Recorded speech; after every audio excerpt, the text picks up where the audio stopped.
இப்போ மாணவர்களுக்கு உங்களோட அட்வைஸ் என்னவா இருக்கும்? ஸ்போர்ட்ஸ் கிட்ட போனாங்க நடந்து போனாங்க. மாணவருக்கு நான் சொல்கிறதே ஒன்று தான். நீங்கள் வந்து ஸ்போர்ட்ஸாக இருக்கட்டும், ஸ்டடீஸாக இருக்கட்டும், நீங்கள் வந்து எது பண்ணாலும் நீங்கள் வந்து பண்ணுறதுக்கு முன்னாடி நீங்கள் பயந்துக்காதீங்க. கண்டிப்பாக நீங்கள் வந்து அது பண்ணணும்னு நினைக்கும் பொழுதே நீங்கள் வந்து அதை வந்து பண்ணி முடிச்சிட்டிங்க, சாதிச்சிட்டிங்க. அதனால் எதுக்கும் பயந்துக்காதீங்க. கண்டிப்பாக வந்து நீங்கள் நினைக்கிறத வந்து கம்ப்ளீட் பண்ணிவிட்டு அப்புறமா நீங்கள் வந்து பாருங்கள். கண்டிப்பாக உங்களுக்கு வந்து அந்த இடத்துல உங்களுக்கு சக்ஸஸ் வந்துடும். சார், இப்போது ஜென்ரலாக ஒலிம்பிக் போட்டியில் தகுதி பெறதே ஒரு பெரிய விஷயமா இருக்கிற பட்சத்தில் நீங்கள் 2 முறை இந்த மாதிரி தகுதி பெற்று 2 முறை கோப்பை அடிச்சிருக்கீங்க. அதை எப்படி ஃபீல் பண்ணுறீங்க? பார்த்திங்களா, பேராலிம்பிக்ஸில் வந்து செலக்டர் ஆகிறது வந்து ரொம்ப ரொம்ப ரொம்ப கஷ்டம். நான் பார்த்திங்கன்னா 3 டைமும் போயிட்டு வந்து மெடலோடு வந்தேன். ஏன்னா எனக்கு ஃபஸ்ட் டைமு 2011-12 வந்து எனக்கு வந்து ஒலிம்பிக்ஸ் செலக்ட் ஆகியும் என்னால் போக முடியல. ஏன்னா அந்த டைமில் பாஸ்போர்ட் இல்லை. அதனால் எனக்கு யாரும் எந்த ஹெல்ப்பும் பண்ணலை அந்த டைமில். அது விட்டுட்டேன். அதுக்கப்புறம் கண்டினியூவாக 2016, 21 அப்புறம் இப்போ பாரிஸில் 3 டைம் கண்டினியூவாக மெடல் அடிச்சிருக்கேன்.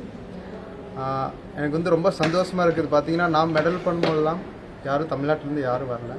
நான் ஒருத்தனாக தான் போயிட்டு இருந்தேன். அப்போ மெடல் அடிச்சதுக்கப்புறம் வந்து நான் ப்ரெஸ்ஸில் எல்லாத்துலேயும் சொல்லியிருக்கேன், நான் ஒருத்தனே போயிட்டுருக்கேன். கண்டிப்பாக ஸ்போர்ட்ஸ்மேன் வந்து எல்லோரும் வரணும், என் கூட வந்து ட்ராவல் பண்ணணும், நம்ம தமிழ்நாட்டுக்கும் இந்தியாவுக்கு பேர் வாங்கி கொடுக்கணும்னு சொன்னேன். அதே மாதிரி இப்போ பார்த்தீங்கன்னா என் பேச்சு கேட்டு தமிழ்நாட்டில் வந்து ஒரு 6 பேர் வந்து செலக்ட் ஆகி வந்தாங்க. 6 பேரில் 4 பேர் மெடலாக இருக்கும். எனக்கு ரொம்ப சந்தோஷமாக இருக்குது. உங்களோட அடுத்த ஆம்பிஷன் என்ன? அடுத்து வந்து இப்போ நெக்ஸ்ட்டு வந்து பார்த்திங்கன்னா எனக்கு வந்து வேர்ல்டு சாம்பியன்ஷிப்புக்கு, அப்புறம் 2026 வந்து ஏஷியன் கேம்ஸ் இருக்குது, அப்புறம் ஒலிம்பிக்ஸ் இருக்குது. அதுக்கு வந்து ப்ரிப்ரேஷன் பண்ணணும்னு பிளான் பண்ணியிருக்கேன். இப்போது ஒரு சில மாணவர்கள், இளைஞர்கள் வந்து தவறான பாதையில் போயிட்டுருக்காங்க. அவங்களுக்கு உங்களோட அட்வைஸ் என்னென்ன? அவங்களுக்கு தவறான பாதையில் போகிறதுக்கு அவங்க வந்து நினைக்கிறதுக்கு முன்னாடியே அவங்க ஃபாதர், டீச்சர்ஸு, அவங்க வந்து பார்த்திங்கன்னா ஸ்போர்ட்ஸாக இருக்கட்டும், ஸ்டடீஸாக இருக்கட்டும், அவங்க போகிறதுக்கு முன்னாடி நம்ம வந்து அவங்க மைண்டு சேஞ்ச் பண்ணி அவங்களுக்கு ஒரு லைஃப் வந்து பண்ணி கொடுக்கணும்.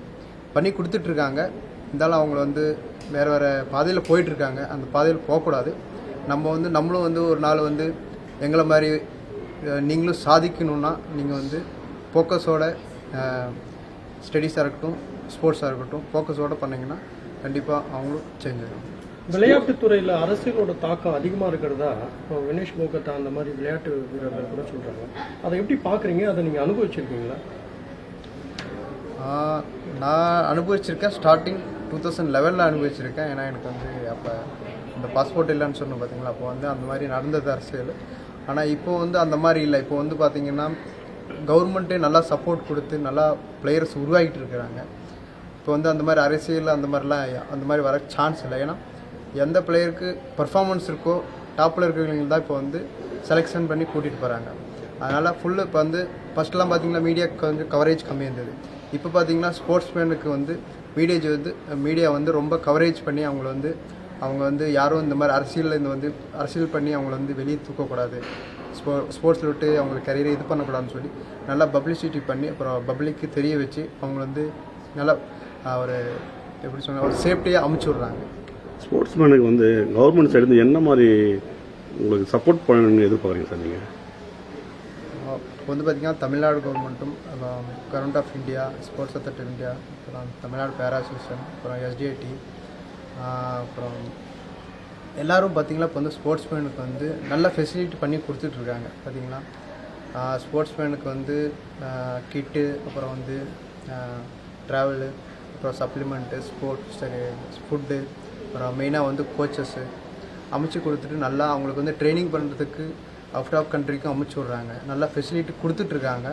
அதனால தான் இப்போ பார்த்திங்கன்னா நான் 2006 4 பேர் மெடல் அடித்தோம் பேரா ஒலிம்பிக்ஸில். அப்புறம் டோக்கியோவில் வந்து பார்த்திங்கன்னா 19 பேர். இப்போ பார்த்திங்கன்னா 29 ஆயிருக்கு. கவர்மெண்ட் அவ்வளோ சப்போர்ட் பண்ணால் இப்போ வந்து 29 வந்திருக்காது. நல்லா சப்போர்ட் கொடுத்து நல்லா ஸ்போர்ட்ஸ்மேன் நல்லா என்கரேஜாக பண்ணிகிட்ருக்காங்க. இப்போ வந்து 29 வந்துட்டு நெக்ஸ்ட்டு வந்து 60 ஆகும். நல்லா சப்போர்ட்டு கவர்மெண்ட்டு இருக்குது. சார், உங்கள் லைஃப் பிஃபோர் ஒலிம்பிக், பிஃபோர் ஒலிம்பிக்கு யாருக்கும் தெரியாமல் இருந்தது. இப்போ வந்து தெரியாத ஆள் யாரும் இல்லை. அவர்கிட்ட